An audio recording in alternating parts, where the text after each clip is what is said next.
S. Regnant. It rains. So let's take this occasion to both in a somewhat Zizek'ian fashion to review the basics of philosophy. In other words, he always says, um, ultimately, the idiot I'm speaking to when I give um, stupid statements at the lowest level is myself. So I'll give myself a chance to review a feature which is almost omnipresent in philosophy, and which I think a lot of people don't know about, even though they know about it. We know about all kinds of things, we just don't draw into, as it were. If it were a matter of vocabulary, I would say into our working vocabulary. We have the huge stock of vocabulary, but we don't all the time make them conscious to ourselves. Um, so let's present the existential death match between Max Scheler and Friedrich Nietzsche. In terms of a sheerly formal argument. So this is a lot of times what people don't like about philosophy is that you get an abstract formal argument, and then at the end of the day you say, well, but it doesn't really mean anything anyway, so who cares? But I want to give the point is, when you give a sheer formal argument, you clarify something to yourself, and then um, it would be worthless except if you then added the content, and the content was cogent, or it made sense to people. But let's show. But you could separate them. So that's the problem a lot of people have with philosophy. They only get one half, and not the other, and then they say philosophy is bunkum. Um, so the sheer formal argument is this. It's not. It can never be totally formal because we always, in a way, put some kind of understanding to whatever we hear. So Scheler constructs an understanding of what Nietzsche has said. Somebody talks to you, and then you talk to them, and you say, "What do you mean by that?" And they clarify something, etc., etc. And interpret. So Scheler has to make an interpretation of Nietzsche, except Nietzsche's not actually there to clarify what he was wanted to say in the way that Heidegger clarified what he wanted to say to that Buddhist monk in that short interview. When the guy's not actually there, um, you have to do some kind of Auseinandersetzung or confrontation with his thinking. You have to have a massive set of skills called classical scholarship. You have to know languages. You have to pay close attention to nuances of meaning. You have to make a very close forensic case about text. The common doctrine of this is today called close reading, which is well known to um, many undergrads, I think. But later on, there's more to it. I give the example of Benjamin Jowett as a classical 19th century, the great Plato translator, as an example of somebody who was a strong classical scholar, and his theory of translation was only the grammar schoolboy translates word for word. The real translator translates for meaning, which means it might say, as Heidegger always does, almost totally different things than the literal translation would give. Because he tries to understand what's said, in the sense that if somebody says "what's up" in colloquial Californian English, and you answer "the sky," that's the wrong answer, because that's not what the literal meaning isn't what the phrase means by usage. So there's all kinds of things you have to know to make a reading and an interpretation, which puts you in a different position than you would if the person were there before you. So classical scholarship has to do with that, and Scheler comes in and he makes a reading of Nietzsche. Nietzsche's not there before him, and he says, thought through this thoroughly. I'll try to show you some of my thoughts about it. This is why Nietzsche is mistaken on the point of calling Christianity a slave morality. What he was correct, however, that it's often been a slave morality in practice. And he was correct also, according to Scheler, that the Biedermeier period brought in a massive slave morality. And so here's the purely formal part. So that's the claim, but I'm not going to try to show the argument in any detail. I'm just going to say first, purely just as a schema, here's what Scheler's arguing. He's saying there's a distinction between the vocabulary of altruism and egoism, which is the current vocabulary, and the Christian understanding of an overflow of love for one's neighbor, for the neighbor. And so I'm not going to, so that's my point. At first, I'm not even going to try to argue why that's so or why he said that. I'm just going to say, yes, put on the chalkboard. 1, the Scheler position says this. 2, Nietzsche position says that.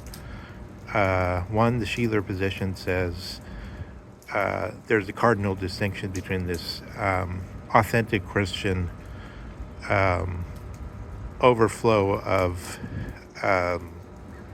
sort of reversal of the Greek idea that love is always from the lower to the higher, to the Christian view that love is always condescending from the higher to the lower due to a kind of a happy overflow, as it were. And then to the Nietzsche view that this is always some sort of self-deception is involved in this, in the sense that well, first of all, if I tried to say then what that means, then we're already going into details of whether there's actually any cogent substance to the thing or not. But what I want to say is this argument between Nietzsche and Max Scheler could be laid out just formally prior to putting down any argument.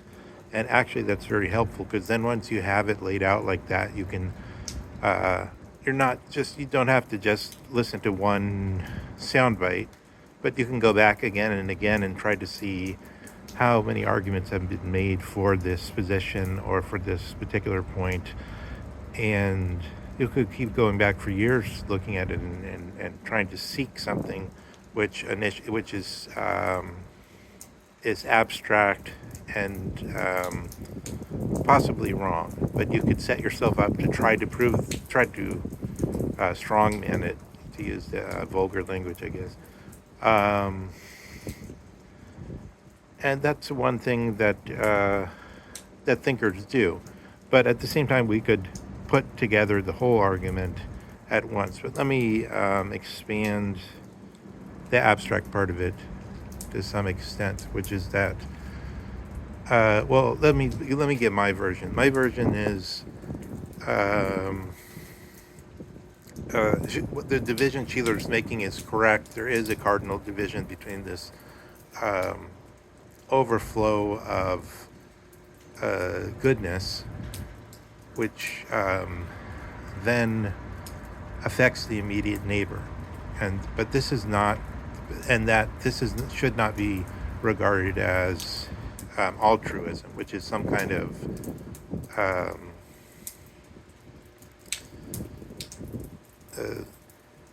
it's an isolation of the ego, and then you say there's sort of interests of the ego and there's interests of other egos, and it could be, well, let me give an actual argument for a second. It could if somebody does something out of spite,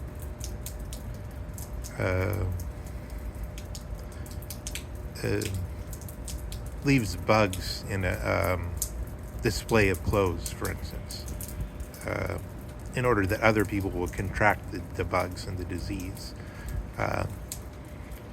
then they're going out of their way, they're putting effort in this, and it could even hurt them. But they can't really benefit from it in any way in the way a criminal benefits from stealing money. Spite is totally different. And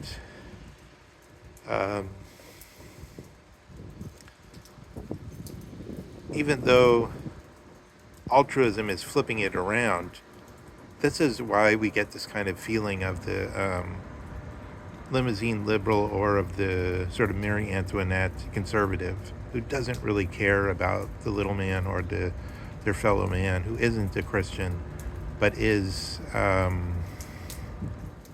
just in some just in some disconnected way. It's almost like a form of, so this is what Nietzsche calls resentment. It's like it has some other motives in there, and often it manifests as, oh, I hate the rich, so therefore we're going to make everybody the same. But it manifests in different ways. But let's not go into the details now. I just want to say it seems that there is some difference between this overflow towards the immediate environment and this kind of altruism or egotism concept, which operates sort of in this Kantian Überhaupt space of totality rather than just in life. So I agree with that distinction. But then I think my view is Nietzsche did know about this distinction. He was fully aware of this distinction, and his point is the will to power goes to the higher thing. It's about the higher thing. And this is also, and so it's funny because Scheler understands this in the sense that he understands that the relativism of cultures isn't the real relativism. It's just a relativism of situation and empirical factors. But the relativism of this highest value, that's what Nietzsche is talking about with the smashing of the tablet of values. It's not the empirical change, it's this shift, which is perhaps in this case, I've been thematizing it in some videos, is sort of the shift into Kant, which comes with the Aufklärung and with the Hochschale, in which just permeates the whole of social life, education, and everything.